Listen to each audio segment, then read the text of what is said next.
నా మన్మడు మణిదీప్ రెడ్డి ఎక్కడున్నా కానీ క్షేమంగా రావాలి నా ఇంటికి. ఉన్నత చదువుల కోసం విదేశాలకు వెళ్లిన ఒక తెలుగు విద్యార్థి అదృశ్యమవడం తీవ్ర ఆందోళన రేకెత్తిస్తోంది. నా మన్మడు మణిదీప్ రెడ్డి ఎక్కడున్నా కానీ క్షేమంగా రావాలి నా ఇంటికి.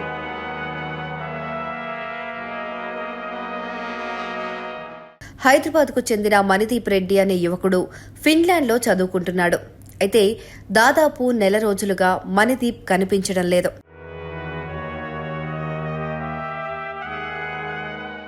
మే నెల 5వ తేదీ నుంచి అతని నుంచి ఎలాంటి సమాచారం లేకపోవడంతో ఇక్కడున్న కుటుంబ సభ్యులు కన్నీరు మున్నీరుగా విలపిస్తున్నారు. నా మన్మడు మణిదీప్ రెడ్డి ఎక్కడున్నా కానీ క్షేమంగా రావాలి నా ఇంటికి.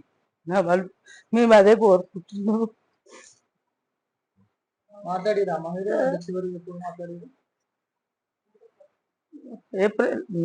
ఏప్రిల్లో మాట్లాడినా.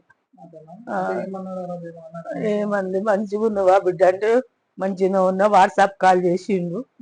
అప్పుడు నేను బంజారాహిల్స్లో ఉన్నా. అమ్మ మంచిగా ఉన్నావా అంటే మంచిగా ఉన్నాను. నేను అమ్మమ్మని చూడ నీకు వచ్చిందా ఇడికానంటే సరే అమ్మ అన్నాడు. మా చిన్నమ్మతో కూడా మాట్లాడిండు ఆ రోజు. అంతే ఇక నా మన్మడు రావాలని కోరుకుంటున్నాను. గవర్నమెంట్కి అందరికి నమస్తే పెడుతున్నా. నా మన్మడు రావాలి అంతే. క్షేమంగా తెచ్చి నా ఇంటి కాడప్ప చెప్పాలి గవర్నమెంట్. ఇక్కడోళ్ళు అక్కడోళ్ళు అందరు కలిసి. మణిదీప్ రెడ్డి అక్కడ లహ్టీ నగరంలో ఉన్న ప్రతిష్టాత్మక LUT యూనివర్సిటీలో విద్యను అభ్యసిస్తున్నాడు. అయితే మే 5వ తేదీ నుంచి మణిదీప్ ఫోన్ స్విచ్ ఆఫ్ రావడం, సోషల్ మీడియా అకౌంట్స్లలో కూడా ఎలాంటి యాక్టివిటీ లేకపోవడంతో కుటుంబ సభ్యులు షాక్కు గురయ్యారు.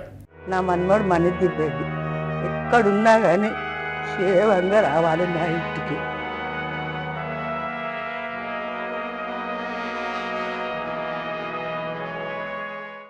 ఏ మార్గంలోనూ అతడితో సంప్రదింపులు జరగకపోవడంతో ఆందోళన చెందిన తల్లిదండ్రులు వెంటనే ఫిన్లాండ్లోని కాలేజ్ యాజమాన్యాన్ని, సిబ్బందిని పలుమార్లు కాంటాక్ట్ చేశారు. కానీ కాలేజ్ యాజమాన్యం నుంచి ఎలాంటి స్పష్టమైన సమాధానం లభించకపోవడం, కనీసం అధికారికంగా కూడా స్పందించకపోవడం పైన బంధువులు తీవ్ర ఆవేదన వ్యక్తం చేస్తున్నారు. మా బంధువులు ఎవరే బాబే మొత్తం సర్చ్ చేసుకొని ఇది కంట్రీ బాగుంటుంది డాడీ, ఇక్కడ ఒక 5 years మనం ఉంటే ఒక PRC కార్డ్ వస్తుంది, అక్కడ మంచి జాబ్స్ ఉంటాయి, అక్కడ స్టడీ బాగుంటుంది అని మా బాబు అక్కడికి వెళ్ళిండు.